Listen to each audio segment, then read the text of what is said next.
Ok.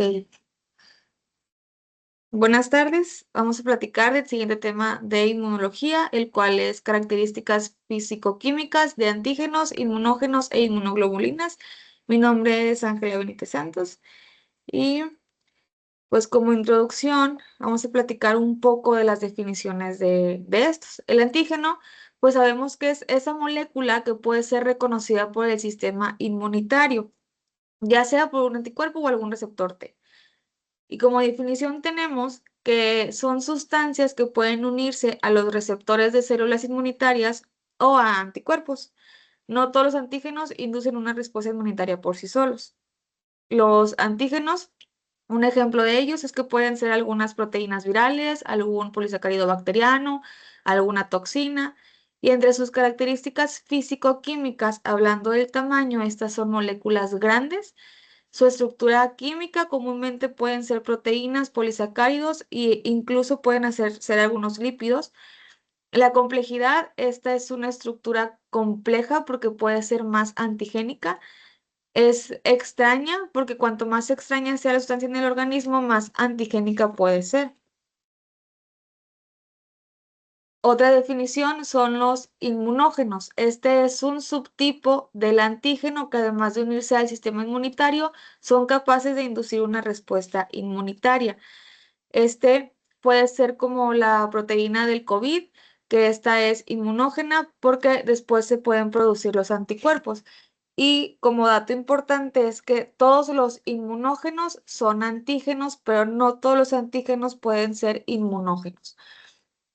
Otro subtema son las inmunoglobulinas, también conocidas como anticuerpos. Estas son proteínas producidas por los linfocitos B en respuesta a un inmunógeno y se unen específicamente a un antígeno. Entre sus características, estas pueden formar dos cadenas pesadas o dos ligeras. Poseen regiones variables donde esta se puede unir a un antígeno o constantes donde puede determinar qué tipo de inmunoglobulina es. También otra característica es que puede ser, tiene especificidad. Cada anticuerpo reconoce un epitopo específico de un antígeno. Ahorita vamos a platicar la definición de un epitopo.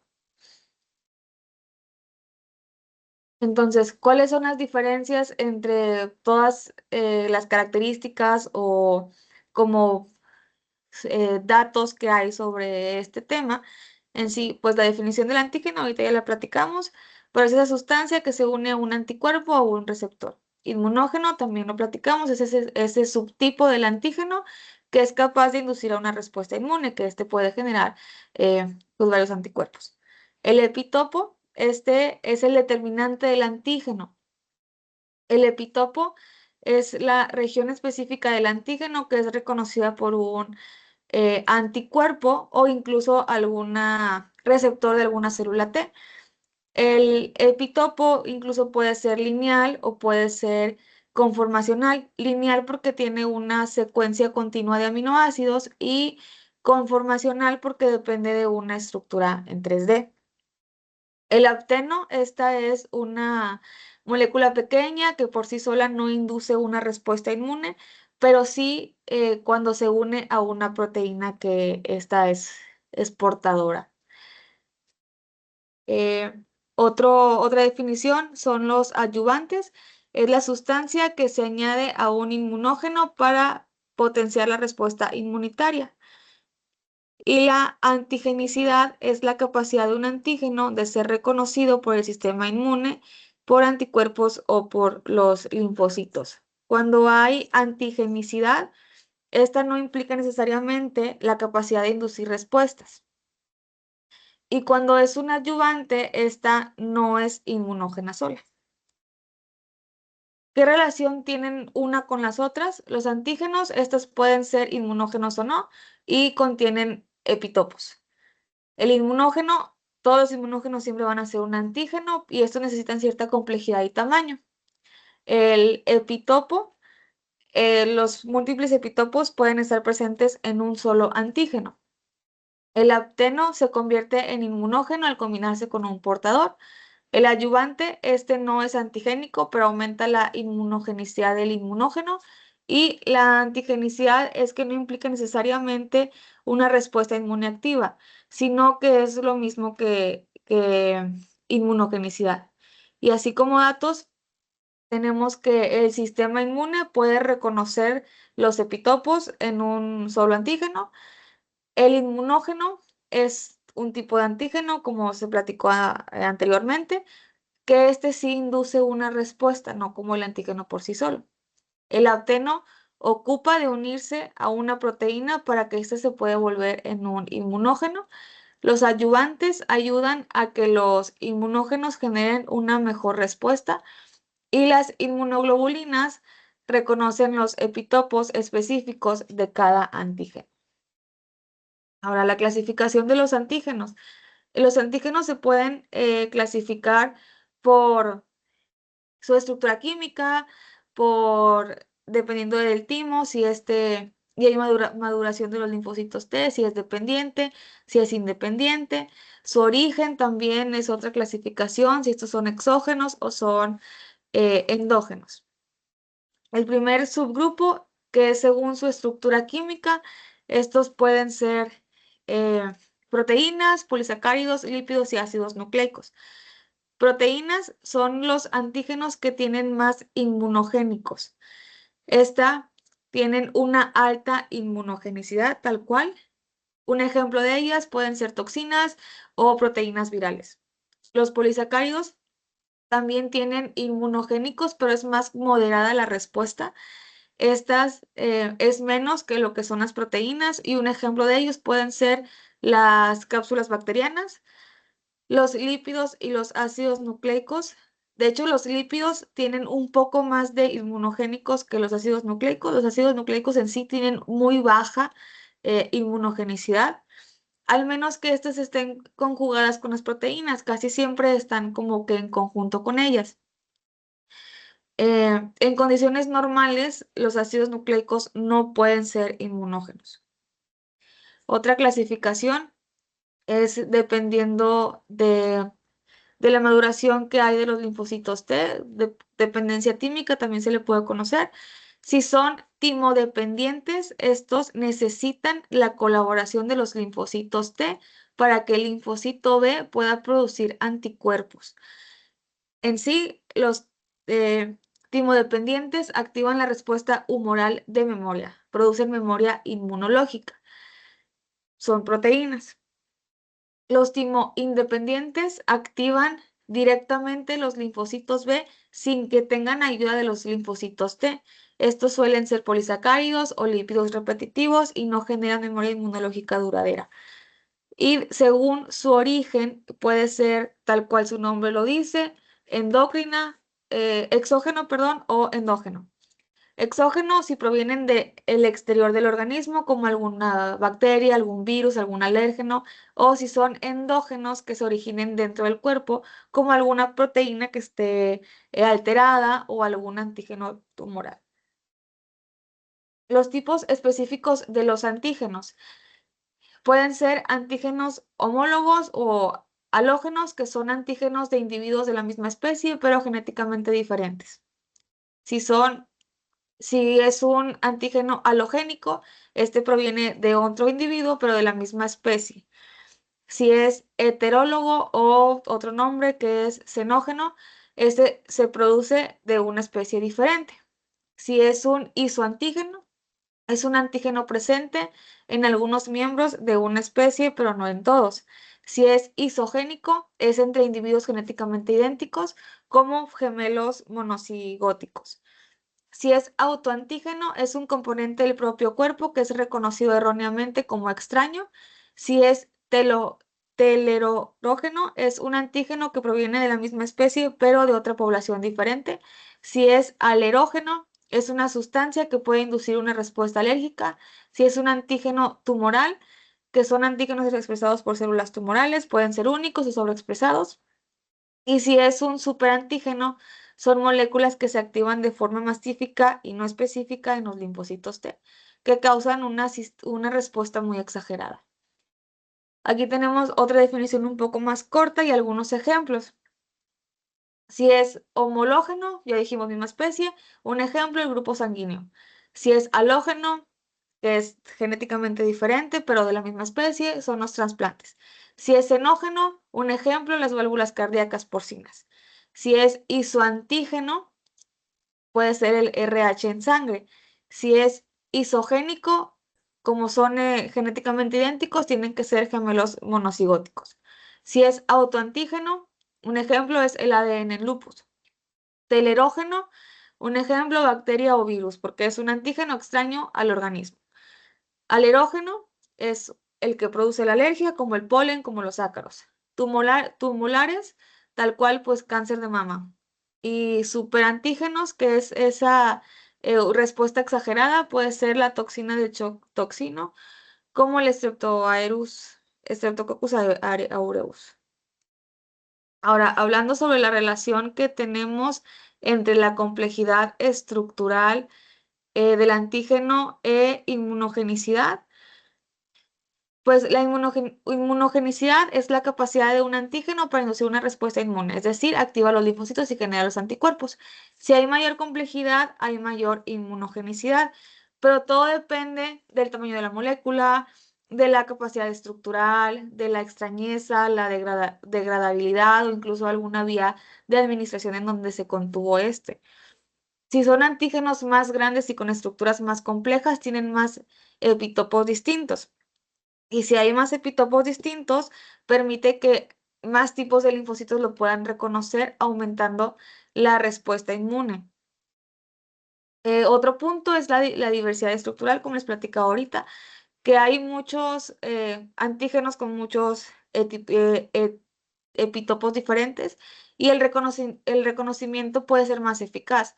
Cuando hay una estructura compleja, se ofrecen más formas moleculares únicas que pueden encajar mejor en los receptores de los anticuerpos y esto favorece la activación específica. Aquí están igualmente los factores que afectan la inmunogenicidad, el tamaño, como les platicaba ahorita. Mientras sean más grandes los antígenos, más son inmunogénicos. Si la complejidad que tiene, si son proteínas con múltiples dominios, si son polisacáridos ramificados, su conformación tridimensional. Algunos epitopos solo existen cuando el antígeno está en su forma nativa tridimensional. Si se desnaturaliza, esos epitopos pueden perderse y reduciendo así su inmunogenicidad. Y sobre su carga eléctrica, hidrofobicidad y accesibilidad, estos determinan qué también puede ser el sistema inmune se pueda procesar y pueda presentarse al antígeno. Otros dos puntos para la reactivación, la relación con la activación del sistema inmune. El sistema inmune innato, algunos antígenos complejos como los LPS o los polisacáridos bacterianos, que estos se activan directamente como receptores del sistema inmune innato. Y sobre el sistema inmune adaptativo, es que los linfocitos B pueden reconocer antígenos completos en su forma nativa. Los linfocitos T requieren que el antígeno sea procesado por células presentadoras y tienen una mayor complejidad estructural que da lugar a más péptidos distintos tras el procesamiento y por lo tanto más posibilidades de que alguno encaje con el MHC de un individuo. Ahora, hablando sobre la estructura química de las inmunoglobulinas. Estas, pues hablando sobre cada una, la IgG tiene cadena, su cadena pesada es la Y gamma. Estas tienen una cadena ligera, su forma es de monómero y la función principal de las IgG es la opsonización.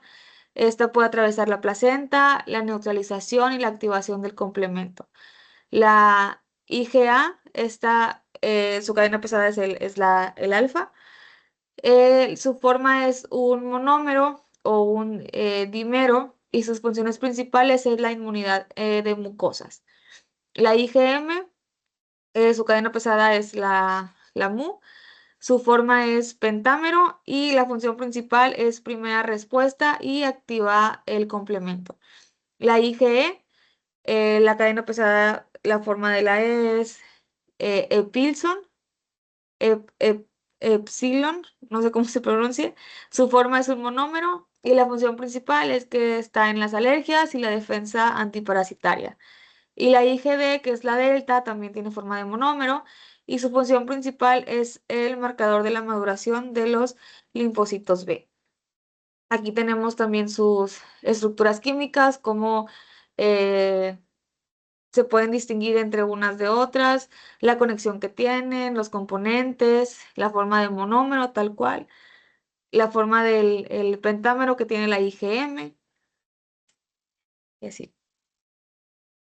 Ahora, hablando sobre la generación de la diversidad de inmunoglobulinas. Este se logra por mecanismos genéticos durante el desarrollo de los linfocitos B. En sí, la diversidad va a permitir que se puedan reconocer millones de antígenos diferentes. Entre ellos está el primer punto, que es la recombinación. Estas son genes variables, por eso la V, que se combinan de forma aleatoria. Hay diversidad, por eso está la D. Y el joining, porque pues se une también a lo que son las cadenas pesadas. Otro punto es la adicción a nucleótidos, que son NIP en las uniones entre los segmentos genéticos. Es una unión precisa y adicción a los nucleótidos. Otro punto es la mutación somática. Esta también puede ser hipermutación somática. Son mutaciones en regiones variables durante la respuesta inmune. Son anticuerpos que están más afinados. Esto es mediante o durante la maduración del linfocito para que se pueda afinar.